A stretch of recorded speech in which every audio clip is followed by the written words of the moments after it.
Sobat Kairos yang dikasihi Tuhan Yesus Kristus, renungan firman Tuhan bagi kita saat ini tertulis dalam Injil Matius pasal 20 ayat 28 mengatakan, "Sama seperti Anak Manusia datang bukan untuk dilayani, melainkan untuk melayani dan untuk memberikan nyawanya menjadi tebusan bagi banyak orang."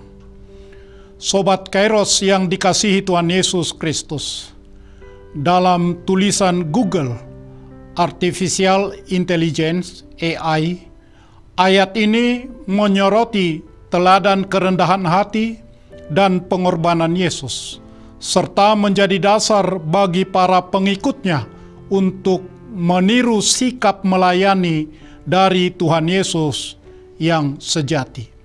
Dalam pelayanannya, Yesus melayani berbeda dengan penguasa dunia yang suka menindas, korup. Yesus datang untuk melayani. Yesus mengorbankan dirinya. Ia memberikan hidupnya secara sukarela sebagai tebusan untuk menebus dosa banyak orang. AI benar. Tantangan bagi kita pengikut Yesus Kristus, ayat ini mengajarkan bahwa siapapun yang ingin menjadi besar atau terkemuka di antara murid-muridnya harus menjadi pelayan bagi yang lainnya. Dunia ini, tempat kita hidup, sangat terobsesi dengan siapa yang terbesar. Majalah Forbes setiap tahun selalu mengeluarkan daftar orang-orang yang terkaya di dunia, sehingga banyak orang berlomba untuk menjadi yang terbesar, untuk menjadi yang kaya raya. Kegiatan lainnya misalnya ada Amerika as Got Talent, Britain as Got Talent, Indonesia as Got Talent. Tanpa kita sadari, hal ini juga merasuki kehidupan orang percaya, di mana dalam kultur kita selalu berbicara tentang siapakah yang menjadi terbesar, sehingga kita semua berlomba untuk bisa naik ke level prestasi untuk menjadi yang terbaik dalam bidang kita masing-masing. Tetapi masalahnya, ukuran terbesar menurut Tuhan kita berbeda dengan ukuran duniawi. Dan memang kecenderungan manusia itu berusaha untuk mencapai yang terbesar.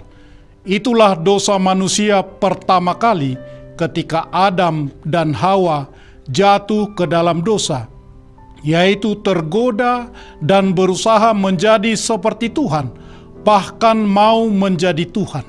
Hal inilah dosa kita, yaitu kita mau menjadi terhebat sehingga lupa Tuhan dan berusaha menjadikan diri kita Tuhan bagi diri sendiri. Ajaran-ajaran seperti ini janganlah kiranya masuk ke dalam gereja.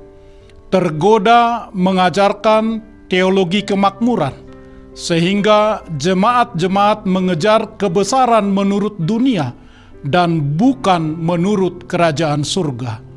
Tentulah pernah mendengar petuah, "Carilah tempat di mana kamu dihargai, bukan dibutuhkan."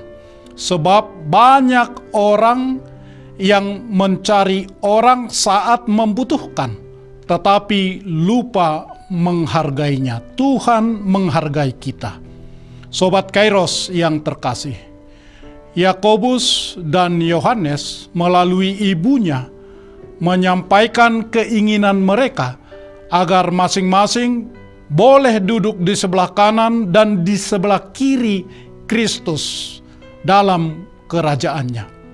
Kedua bersaudara ini berharap untuk menjadi pembesar.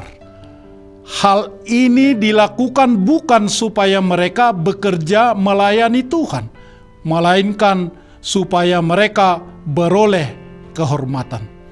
Keinginan mereka sangat kuat, namun keliru di mata Kristus. Karena itu, ia menjawab, "Kamu tidak tahu apa yang kamu minta." Kristus hadir ke dunia meninggalkan harga dirinya sebagai anak Allah. Dia rela meneguk cawan penderitaan. Penderitaan yang bertujuan untuk memenuhi kebutuhan manusia sebelum manusia menyadari bahwa mereka membutuhkannya. Alih-alih menghargai pengorbanannya, menerima kehadirannya pun tidak. Mereka bahkan menolaknya. Namun dengan penuh kasih, Kristus tetap menjalankan misinya sampai tuntas. Sobat Kairos yang terkasih, renungan ini menyampaikan pesan bahwa Yesus Kristus Tuhan kita dengan memikul salib dan mati disalibkan untuk menebus dosa manusia. Ia memberikan teladan melalui kerelaannya merendahkan diri, kehilangan kehormatan duniawi, bahkan menderita hingga mati disalibkan demi manusia berdosa. Akankah kita yang telah menerima anugerah besar itu mengisi hidup dengan mengejar kehormatan duniawi belaka? Siapa saja yang ingin menjadi besar, hendaklah ia melayani dengan menjadi pelayan.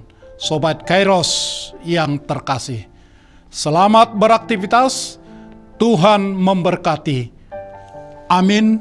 Shalom.